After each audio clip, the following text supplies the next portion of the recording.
প্রিয় দেশবাসীকে আমি আবারও আজকের পবিত্র ঈদ উল ফিতরের ঈদ শুভেচ্ছা জানাচ্ছি। ঈদ মোবারক। বহু বছর পরে আল্লাহ রাব্বুল আলামিনের ইচ্ছায়, বাংলাদেশের মানুষের দোয়ায় আমি এবং আমার পরিবার দেশের মাটিতে দেশের মানুষের সাথে ঈদ পালন করতে সক্ষম হয়েছি। তার জন্য আমি প্রথমেই আল্লাহ রাব্বুল আলামিনের দরবারে শুকরিয়া আদায় করছি। আমি এই দেশের একজন নাগরিক হিসাবে আল্লাহ রাব্বুল আলামিনের কাছে দোয়া করি যেন আল্লাহ আমাদেরকে সেই রহমত দেন।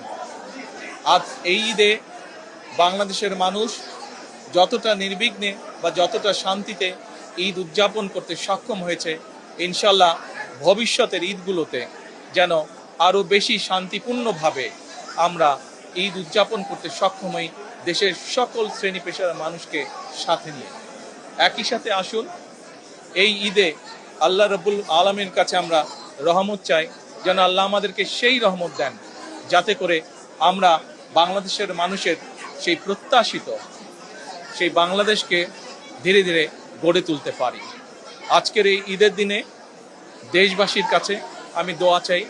একই সাথে দেশবাসীর কাছে আমি অনুরোধ জানাবো যে আপনাদের সহযোগিতা যদি থাকে, ইনশাল্লাহ আপনাদের এই নির্বাচিত সরকার দেশকে আপনাদের চাওয়া অনুযায়ী দেশ গঠনের কাজে সর্বোচ্চ শক্তি দিয়ে চেষ্টা চালিয়ে যাবে। সকলকে আমি আবারও ঈদের শুভেচ্ছা জানাই। সকলে, দেশের সকল মানুষ, দল মত নির্বিশেষে সকল মানুষ ইনশাল্লাহ ভালো থাকবেন, সুস্থ থাকবেন।